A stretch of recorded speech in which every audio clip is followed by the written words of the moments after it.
जूही चाय के साथ ब्रेड नमकीन खाने के लिए ढूंढती है और कहती है, माँ, मुझे ब्रेड नहीं मिल रही है। आपसे कहा था ले आना, लाए नहीं। नहीं, मैं नहीं लाई। तो अब मैं क्या खाऊं? कोई नहीं, नमकीन को ही चाय के साथ खा लेती हूँ। ब्रेड होती तो उसके साथ खाती आज। जूही इतना बोलकर नमकीन ड्रॉर से निकालती है। वहाँ उसे नमकीन नहीं मिलती। ये देखकर उसके चेहरे के टेंशन और ज्यादा बढ़ जाती है। तभी वो अपनी माँ यशोदा से कहती है, माँ, मेरी नमकीन कहाँ है? इसी ड्रॉर में रखी थी।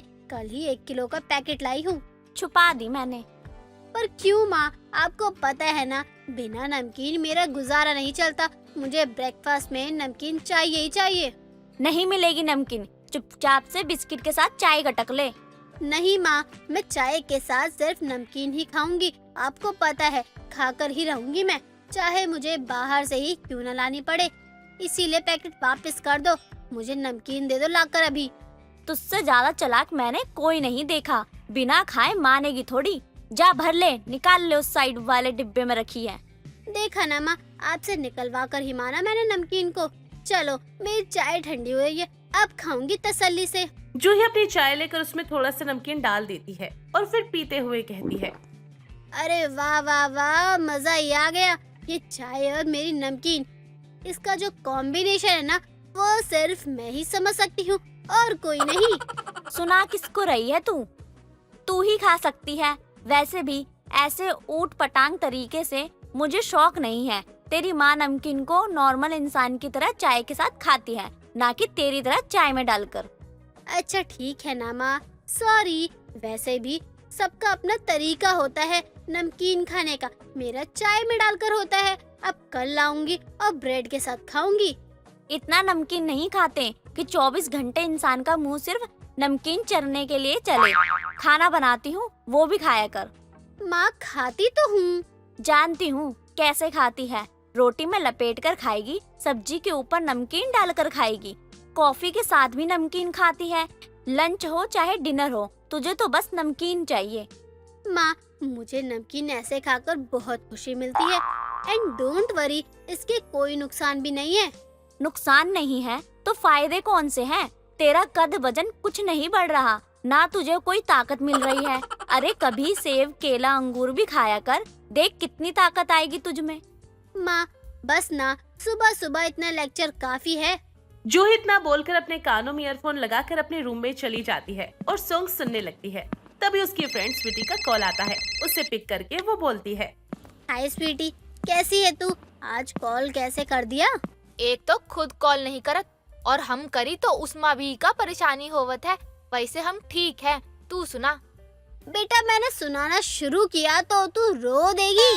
अबे ओ नकली ख्वाबों की मलिका, गरीबन की आलिया भट्ट, हम हाल चाल पूछत है। ऊ बतावा, नाता हम सुनावन शुरू करी तो के अपन माई के पल्लू में जा छुपे के पड़ी। अच्छा चल, सॉरी, मजाक कर रही थी। मैं भी ठीक हूँ। फोन कैसे किया बताएगी? ऊ हम सोचत रही कि सारी सहेलियां बेरा निकाल के मिली जाई। बहुत दिन हो गई बा। बात तो तू सही कह रही है। काहे भोजपुरी की ऐसी तैसी करत है। अच्छा तो ठीक है ना, नहीं बोल रही, फिर आज ही मिलना है ना? हाँ यार, आज ई के मिले के पड़ी। दोनों बातें करके कॉल रख देते हैं। कुछ देर बाद जूही अपने दोस्तों से मिलने के लिए निकल जाती है। जूही हाथ में नमकीन का पैकेट लिए खाते खाते चलने लगती है। उसका चलने से ज्यादा ध्यान खाने पर होता है। नमकीन खा ही रही होती है कि वो खुद एक सुरेश नाम के लड़के से टकरा जाती है, जिसकी वजह से उसकी सारी नमकीन रोड पर बिखर जाती है और गुस्से में वो उससे कहती है, अरे तुम्हें अकल नहीं है क्या? कैसे चलते हो? देखना जरा, तुम्हारी वजह से मेरी सारी नमकीन रोड पर गिरकर बिछ गई। अब बताओ क्या खाऊं मैं? ओ मैडम जी, आप बिना देखे चल रही थी। आपने टक्कर मारी है मुझे, मैंने नहीं। अच्छा, आपको पता था तो हट जाते ना, हटे क्यों नहीं? ओ मैडम, जिस तरह आप बिजी थी ना, उस तरह मैं भी बिजी था और मैंने आपको देखा नहीं जिस तरह आपने मुझे नहीं देखा। मुझे रोड क्रॉस करना था, इसलिए मैं जा रहा था जल्दबाजी में, और आप मुझसे टकराई हो। और एक बात बताओ, रोड पे चलते हुए ये खाता कौन है? एक्सक्यूज मी, मेरी मर्जी, कभी भी खाऊं, कहीं भी खाऊं। ओ मैडम, ऐसा करोगी ना तो ऐसा ही होगा। हद है ना, तो सॉरी बोल रहे हो और ऊपर से मेरी नमकीन भी गिरा दी। अच्छा ठीक है, सॉरी, मेरी गलती थी। ठीक है, चलो अब आपको दिला देता हूँ आपकी ये नमकीन, पास में ही दुकान है। चलो, भरपाई तो करनी ही पड़ेगी अब। ये बोलकर वो सुरेश के साथ चली जाती है, जहाँ सुरेश उसे नमकीन का बड़ा सा पैकेट दिलवा देता है और उसे देते हुए कहता है, लो खुश हो जाओ, तुम्हारी नमकीन गिरा दी थी ना, अब खाओ, कम से कम अब 1 हफ्ता चलेगा। सच में मेरे लिए इतना बड़ा पैकेट आज तक नहीं लिया मैंने तो। ये तो मैं 4 दिन रज के खाऊंगी। ओ मैडम, मैं भी यही पैकेट लेता हूँ, 2 हफ्ते तक ना खाता हूँ, फिर भी बच जाता है, और आप कह रही हो कि जल्दी खत्म हो जाएगा। एक्चुअली क्या है ना, मैं तीनों टाइम में यही खाती हूँ, खाने के साथ या उसके बाद, इसीलिए खत्म हो जाएगी। मुझे बहुत पसंद है ना ये। ओ, आप समझा। वैसे थैंक यू ये दिलाने के लिए, और सॉरी मेरी गलती है, मैंने देखा नहीं, खाते हुए चल रही थी। बाय द वे आपका नाम? मेरा नाम है सुरेश, और आपका? मेरा नाम जूही है।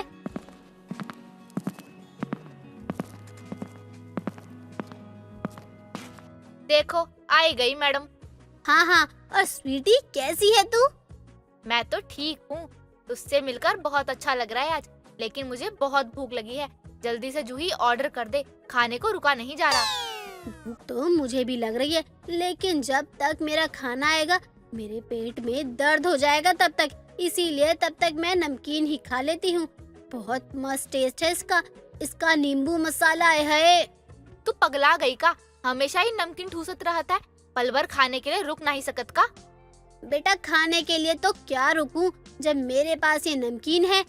अबे हम इंडियंस को भूख लगती है ना, तो चाय के टाइम पर समोसे का वेट करने से अच्छा अपनी नमकीन को 2 मिनट में मंगाओ और खाओ। समोसे का तो इंतजार करते ही रह जाते हैं ऑफिस वाले बंदे। ये बोली ना गजब बात, एकदम सही। पास बैठा सुरेश उसे देखकर ये सब कुछ नोटिस करता रहता है। सुरेश को जूही काफी पसंद आती है। वक्त गुजरता है और दोनों एक दूसरे से प्यार करने लगते हैं। देखते ही देखते उनकी शादी भी हो जाती है, लेकिन सुरेश को ये नहीं पता था कि वो बहुत ज्यादा नमकीन लवर है। अगले ही दिन उसके साथ मॉर्निंग में वो ब्रेकफास्ट करती है और उसी के सामने ब्रेड पर नमकीन लगाकर और उपमा में नमकीन डालकर खाती है। इसे देखकर सुरेश बोलता है, अरे ऐसे ब्रेड में नमकीन डाल के कौन खाता है, और उपमा में भी नमकीन? अरे तुम्हें पता नहीं है क्या? शुरू से मैंने बताया था ना, मुझे नमकीन पसंद है। आई एम अ नमकीन लवर। हर चीज में नमकीन डालकर खाने में बहुत मजा आता है। वाह जूही, क्या बात बोली तुमने। टी लवर, कॉफी लवर ये तो सुना था, लेकिन नमकीन लवर पहली बार सुन रहा हूँ। हाँ जी, लो तुम भी खाओ ना, बहुत टेस्टी है। नहीं नहीं नहीं, मुझे नहीं खाना, तुम ही खाओ ऐसे। अरे मेरे लिए एक बार ट्राई तो कर लीजिए। ऐसा बोलकर वो उसे खिला देती है, जिसके बाद सुरेश को नमकीन ब्रेड के साथ बहुत अच्छी लगती है और वो कहता है, वाह जूही, ये तो सच में बहुत अच्छी लगी, लाओ और दो। लो खाओ। अच्छा सुनो ना, हम बाहर मूवी देखने चलते हैं, मेरा बहुत मन है। एक काम करो ना, मूवी का माहौल ना घर पे बना लो, उसके बाद एक ब्लैंकेट में हम दोनों मूवी देखेंगे, क्या बोलती हो तुम? हाँ समझ गई। शाम को सुरेश ऑफिस से घर आता है। जूही पूरे कमरे को डेकोरेट करके कैंडल्स भी लगा देती है और लाइट्स ऑफ करके सुरेश के साथ बैठ जाती है, जहां वो उसे हाथ में पॉपकॉर्न और खुद एक बड़े बाउल में नमकीन लेकर बैठ जाती है। तभी वो कहता है, मेरे लिए पॉपकॉर्न रखा है तुमने, अपने लिए नमकीन, अरे कोई एक ही चीज रख लेती। तुम्हें पता है ना, मेरी हर चीज नमकीन है। हाँ पता है, मूवी स्टार्ट करते हैं। सुरेश इतना बोलकर मूवी प्ले करता है। दोनों प्यार से बात करते हुए और हंसते हुए टीवी देखने लगते हैं और नमकीन खाते हुए जूही बहुत तेजी से खांसती है। नमकीन उसके गले में अटक जाती है और सुरेश घबरा कर कहता है, अरे यार कितनी बार मना किया है कि खाते समय मत बोला करो, देखो अटक गई ना, इतनी खांस रही हो। सुरेश बहुत खांसी हो रही है, पानी पिलाओ। हाँ हाँ अभी लाया। सुरेश उसके लिए भागकर पानी लाता है, जिसे पीने के बाद भी वो ठीक नहीं होती और लगातार खांसती रहती है। जूही को हॉस्पिटल ले जाना पड़ता है, जहां डॉक्टर उसके माउथ का ट्रीटमेंट करते हैं और कुछ देर बाद फंसी हुई नमकीन उसके गले से निकल जाती है। हालांकि कुछ देर तक उसके गले में दर्द रहता है। कुछ दिनों बाद सुरेश उसे ब्रेकफास्ट में नमकीन देता है, तो वो डर के नमकीन को छूने से मना कर देती है और अब फाइनली उसकी जगह कुछ और खाने लगती है। स्वाति अपने कमरे में आराम से सो रही होती है। तभी स्वाति के मुंह पर छत की पपड़ी आकर गिर पड़ती है और उसकी नींद खुल जाती है। स्वाति को बहुत गुस्सा आता है और वो अपनी माँ अनीता और भाई लोकेश को आवाज लगाकर बुलाने लगती है। माँ भाई जल्दी से यहाँ आओ। स्वाति की आवाज सुनकर दोनों आ जाते हैं और उसकी माँ बोलती है, क्या हुआ? तू क्यों इतने जोर जोर से चिल्ला रही है? आसमान गिर गया या जमीन फट गई? अरे आसमान ही गिर गया है। ये देखो, पपड़ी मेरे मुंह पर गिरी है। मैं कब से बोल रही हूँ कि अब हमें घर बदल लेना चाहिए। एक तो वैसे ही हम किराए के घर में रहते हैं और ये भी इतना पुराना हो गया है। पुराना हो गया है, इसीलिए इसका कम किराया जाता है। अभी अगर किसी अच्छे घर में रह रहे होते तब तो किराया भी इतना जाता कि कुछ खाने पीने के पैसे भी नहीं बचते हमारे पास। माँ, बस कुछ पैसों के लिए क्या हम इस पुराने घर में आत्मा की तरह भटकते रहेंगे? आज ये पपड़ी गिरी है, कल को तो पूरी छत ही गिर सकती है ना मेरे ऊपर। माँ, स्वाति बिल्कुल सही कह रही है। सच में घर तो बहुत पुराना हो गया है और जब से सड़क बनी है ना, तब से तो अंदर घुस गया है। अपने किसी दोस्त को यहाँ लाने में शर्म आ जाती है मुझे। देखा माँ, भाई को भी अब यही लगता है कि अब तो घर बदलना ही बेहतर रहेगा हमारे लिए। तुम दोनों बच्चे समझते क्यों नहीं हो? महंगाई वैसे ही इतनी बढ़ गई है। कमाने वाला एक लोकेश ही है। हम भी थोड़ा बहुत कर लेते हैं, दूध दही का खर्च निकल आता है, जिससे अब हम इतनी महंगाई में ऐशो आराम वाली जिंदगी तो नहीं बिता सकते ना। कहीं ना कहीं समझौता तो करना ही पड़ेगा हमें। माँ, समझ तो आप नहीं रही हो। अरे मैं तो ये कहूँगी कि अब हमें अपना घर ले लेना चाहिए। स्वाति, रहने दो, माँ सही कह रही है। अगर हमारे पास पैसे होते तो माँ हमें बोलने नहीं देती और पहले ही नया घर बनवा देती। लेकिन जब है ही नहीं तो माँ भी क्या कर सकती है इसमें।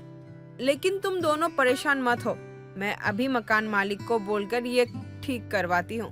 अनीता अपने दोनों बच्चों के साथ एक किराए के पुराने घर में रहती थी, जहां अनीता और उसके बच्चों को काफी मुश्किलों का सामना भी करना पड़ता था। पैसे ना होने के कारण वो लोग नया घर नहीं ले पा रहे थे। कुछ दिनों बाद अनीता की पड़ोसन कांता आती है और अनीता से कहती है, अरे ओ अनीता, कहाँ है? जरा बाहर तो आ। आंखें खराब हो गई है क्या? यही तो हूँ, दिखाई नहीं दे रही हूँ क्या तुझे मैं? अरे तेरे लिए मैं एक बहुत अच्छी खबर लेकर आई हूँ। अच्छी खबर?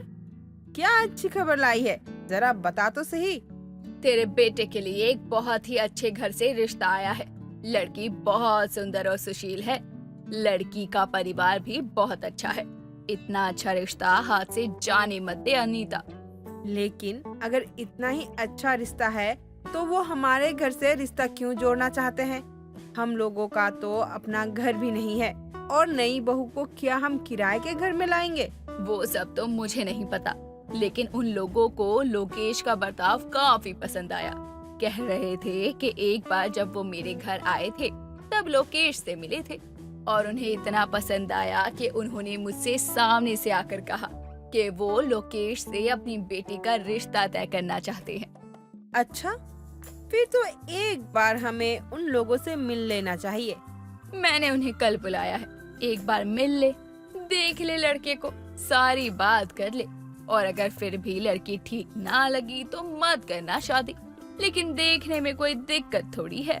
अनीता की बात कांता मान लेती है और अगले ही दिन लड़की का पूरा परिवार आ जाता है, जिसके बाद सभी लोग बात करते हैं और दोनों परिवारों को एक दूसरे का परिवार पसंद भी आता है, जिसके बाद रिश्ता तय होता है। रिश्ता तय होने के बाद घर में खुशियाँ तो आती ही हैं, लेकिन अनीता फिर भी एक जगह उदास बैठी थी। ये देखकर लोकेश अपनी माँ के पास जाता है। माँ, क्या हुआ? आप इतनी परेशान क्यों लग रही हो? सब ठीक तो है ना? मैं तो इस बात से परेशान हूँ कि अब तक हम लोग इस पुराने से घर में रह रहे हैं और अब जब हमारी नई बहू आएगी तो क्या वो भी इस पुराने घर में रहेगी?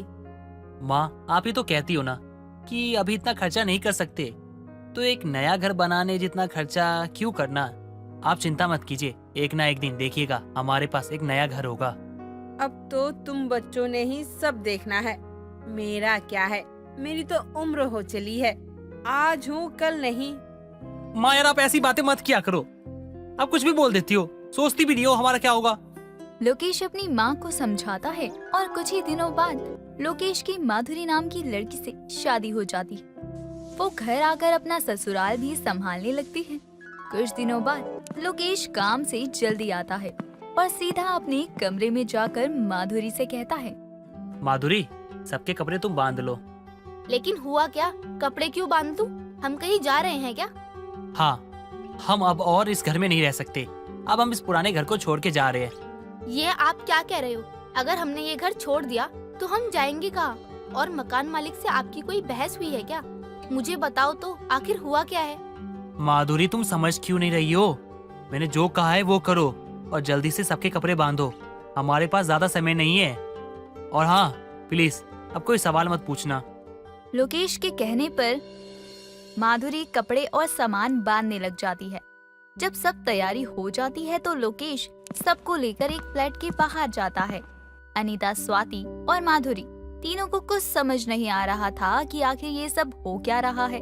तभी अनीता कहती है, अब तू रुक जा और चुपचाप बता कि तू हमें किसके घर लेकर जा रहा है और अपना घर क्यों खाली करने को कह रहा है तू? साफ साफ बता, ये किसका घर है? माँ, कुछ देर और तो रुक जाओ, मैं आपको सब बताता हूँ, थोड़ा समय दो मुझे। लोकेश कुछ नहीं बताता और सबको लेकर एक फ्लैट में चला जाता है। इतना बड़ा फ्लैट देखकर स्वाति कहती है, भैया, आप यहाँ हमें जले पर नमक डालने के लिए लेकर आए हो? ये इतना बड़ा और सुंदर फ्लैट है, हमें क्यों लेकर आए हो? भाभी, आपको तो पता है ना भैया हमें यहाँ क्यों लेकर आए हैं? माँ, ये लीजिए, ये है हमारा नया घर। हमारा घर? लेकिन हमारा तो वो पुराना वाला घर था ना। ये कब लिया तूने? और हमें तो कुछ पता ही नहीं इसके बारे में। पूरी बात बता, क्या ये सच में हमारा फ्लैट है? हाँ माँ, ये हमारा फ्लैट है, आपका नया घर। वो क्या है ना, बहुत अच्छा काम किया था मैंने, तो मेरे बॉस ने ना मुझे खुश होकर ये फ्लैट गिफ्ट कर दिया। और आपको पता है इस फ्लैट के कागज किसके नाम पर है? आपके नाम पे है माँ, आपके नाम पे। लोकेश की बात सुनकर सभी लोग बहुत ज्यादा खुश हो जाते हैं और स्वाति पूरा घर देखने लगती है। उसके बाद सब लोग घर का सामान सेट करने लगते हैं और फिर नए घर में रहने लगते हैं। ऐसे ही एक बार स्वाति अनीता और अपनी भाभी से कहती है, नया घर अच्छा तो बहुत है, लेकिन पुराने घर में इतने सालों तक रह रहे थे तो हमें वही की आदत है ना, इसलिए इतना मन नहीं लगता है यहाँ। हाँ, ये तो बिल्कुल सही बोला स्वाति तुमने। अभी शादी हुए टाइम ही कितना हुआ है और मुझे भी उस घर की आदत हो गई है। यहाँ तो छत भी नहीं है, पुराने घर में तो छत भी थी, हम वहाँ रोज शाम को छत पर बैठकर चाय पीते थे, लेकिन यहाँ तो वो सब है ही नहीं। तू तो रहने ही दे स्वाति, ये नया घर है तो अलग ही होगा ना। और अब वही पुराने घर की तरह होता तो ये तुझे ही सबसे ज्यादा परेशानी होती कि जगह बदल ली, लेकिन घर तो पुराना ही है। हाँ, ये तो सही कहा आपने, यहाँ कम से कम मुँह पर पपड़ी तो नहीं गिरी ना। अब पुराने घर से नए घर में आ ही गए थे और धीरे धीरे नए घर की आदत भी हो ही जाती है। जानकी अपनी बहू, बेटे और पति के साथ शहर में रहा करती थी। जानकी की बहू रानी एक संस्कारी बहू होने के साथ वर्किंग वुमेन भी थी। ऐसे ही एक दिन वरुण अपनी माँ जानकी से कहता है, माँ, हमको गांव गए बहुत साल हो गए। जब मैं छोटा था ना तो शायद हम गए थे, और अब जाते भी नहीं है। क्यों ना इस वीकेंड हम सब मिलके गांव चले, बहुत मजा आएगा माँ। लेकिन बेटा, तेरी दादी बहुत सख्त मिजाज की है, मुझे तो पता है कि हर छोटी बात को बड़ा करने में कितनी माहिर है वो। अरे माँ, आप भी क्या पहले की बात लेके बैठी हो? अरे बड़ी अम्मा, आप थोड़ी कुछ बोल पाएंगी, कर पाएंगी? हाँ, अरे उनकी उम्र हो चुकी है, ज्यादा क्या करेंगी? ताने देंगी, सुन लेंगे, और कैसे देंगी? दांत तो होंगे नहीं उनके। अरे बेटा, ताने मार लेती तो मैं सह लूं। अरे तेरी बड़ी अम्मा तो ताने के साथ धारदार आरी जैसी जुबान से बातें फेंक कर मारती है, जो जाकर सीधा सीने में लगती है। अपनी माँ की बुराई सुनकर मनोज दोनों के पास आता है। क्या बात है जानकी, बड़े ही दिल से मेरी माँ की बुराई करने में लगी हो। बड़ा सुकून मिल रहा होगा तुम्हें तो। अजी ऐसा कुछ नहीं है, मैं तो बस अम्मा की बड़ी बड़ाई कर रही थी ताकि हमारे घर के बच्चों को अम्मा के बारे में कुछ अच्छी बातें बता सकूं बस। हाँ हाँ, मुझे सब मालूम है, और ये भी मालूम है कि कौन कितना पानी में है। बस अब मैंने तय कर लिया है कि जब तुम्हें अम्मा की इतनी याद आ ही रही है तो हम गाँव चलते हैं अम्मा से मिलने, पूरे एक हफ्ते के लिए। वाह पापा, क्या विचार है आपके, मजा आ गया। अब तो मैं बहुत मस्ती करने वाला हूँ। जब से हम गांव से शहर आए ना, तब से मैं अपनी लाइफ मिस कर रहा हूँ, गांव वाली। बेटा तू तो मिस कर रहा है, अब ये सोच कि हम तो सारे गांव वाले हैं, बहू वहाँ कैसे रहेगी बड़ी अम्मा के साथ? बहू आए तो उसे बता देना कि हम गांव जा रहे हैं, वो भी छुट्टी ले ले। जानकी का इतने कहने के बाद रानी भी घर आती है। वरुण रानी को गांव के बारे में बताता है। ये बात सुनकर रानी तैयारी करने लगती है।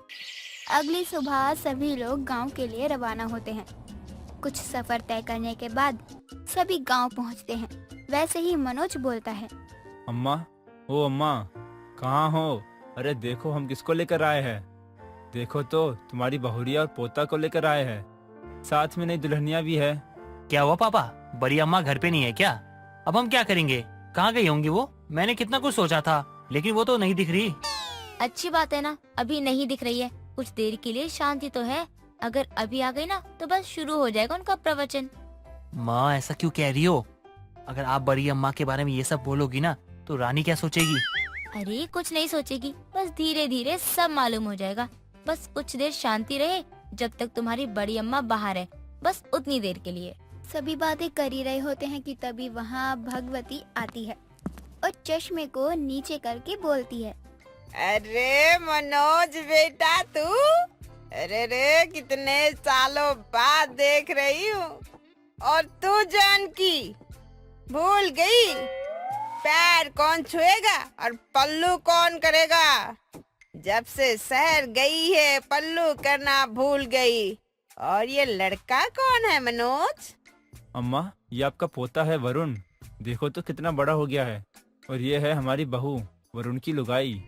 लुगाई? अरे ना माथे में सिंदूर है, ना कपार में बिंदी और ना साड़ी पहनी है। काहे की बहू? और जानकी, तूने कुछ सिखाया नहीं क्या अपनी बहुरिया को? देख, तेरी जैसी बेशरम है तेरी बहू। बोल उसे पल्लू लेने को।